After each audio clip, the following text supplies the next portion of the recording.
Plan and prepare the evidence gathering process.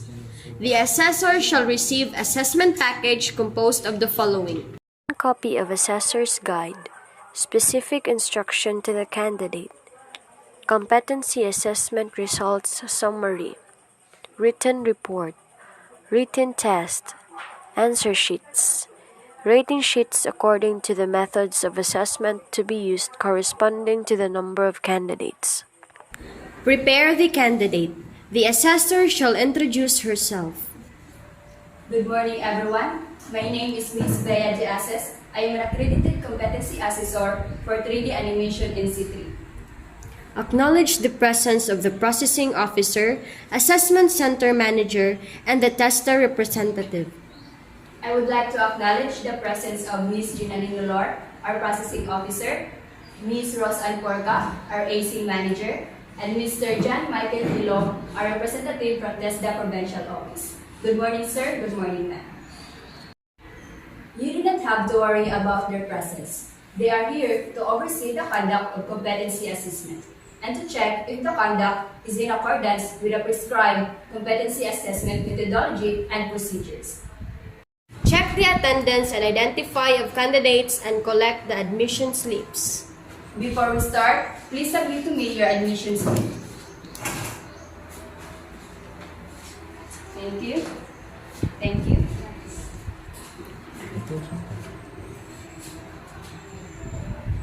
Instruct the candidates to sign on the attendance sheet.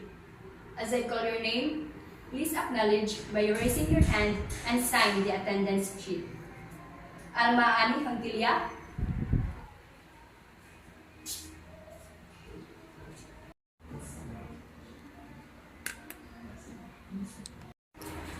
Present to the candidates an accomplished application form with self-assessment guide and explain its significance. I have here with me your accomplished application form and self-assessment guide. This is an indication that you know and can perform all the units of competency enumerated in the qualification 3D animation in C3. Conduct orientation to the candidates. The assessor must explain the context and purpose of the assessment. I would like to welcome all of you to our center for your assessment for 3D animation in C3. The purpose of our assessment for 3D animation in C3 is to obtain the level of your competency. Qualifications or units of competency to be assessed. Today, I am going to administer competency assessment for 3D animation in C3. It is the qualification level with basic, common, and core competencies.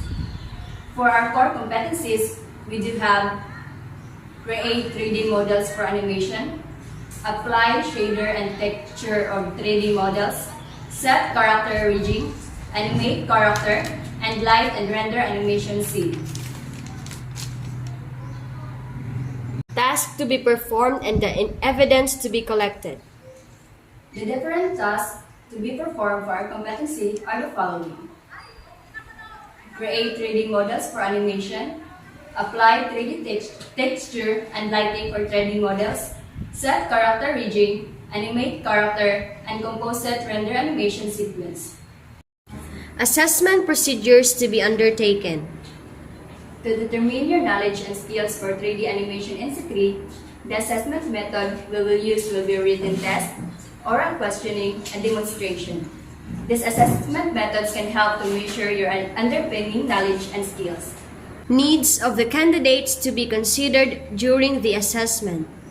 For your personal needs, the comfort room are located at the hallway, and you can also take your meal at the cafeteria. It is located at the lobby.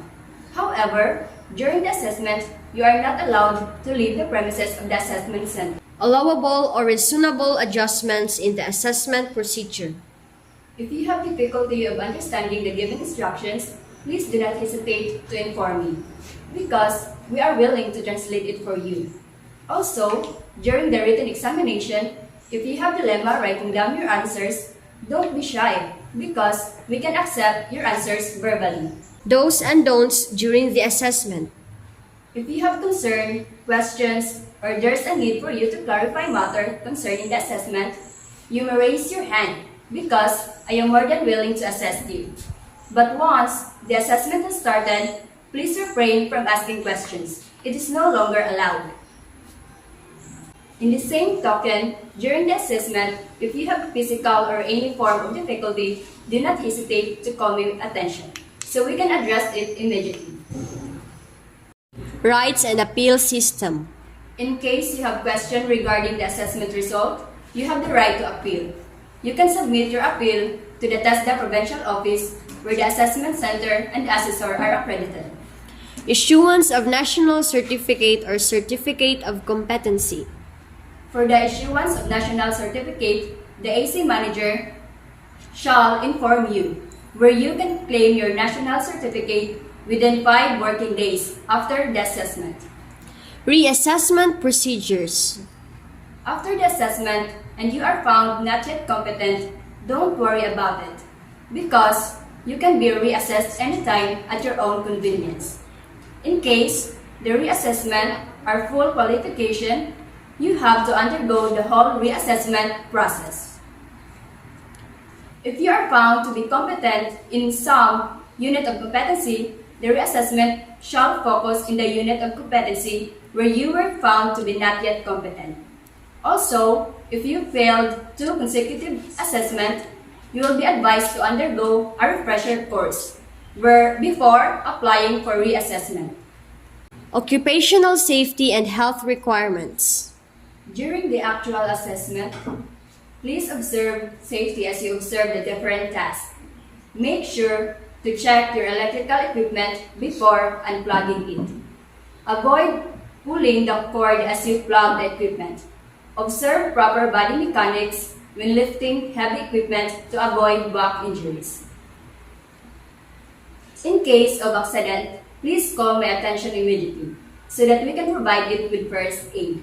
If the need arises, the first aid kit are located at the corner of the workshop. Confidentiality of assessment outcomes. With regards to the result of your assessment, we observe strict confidentiality. This is to ensure your integrity of the assessment package. Also, may I ask the candidates to refrain from giving away or any form of information that took place during the assessment process. Provide each candidate a copy of the specific instructions to the candidate. If you don't have any questions or clarifications, I will now distribute the competency assessment agreement sheet.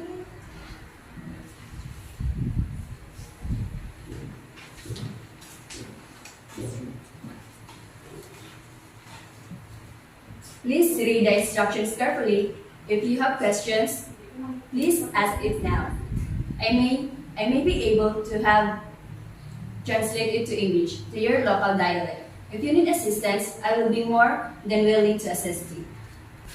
The assessor explains and guides the candidates in accomplishing the competency assessment agreement sheet and shall ensure that the candidates understand the contents of the instructions. Assign a number to the candidate. I will give you your assigned number. It's for you then, sir.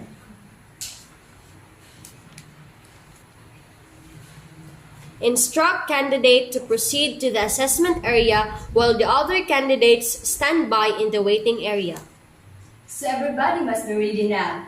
Candidate number 1, you may please proceed to the assessment area.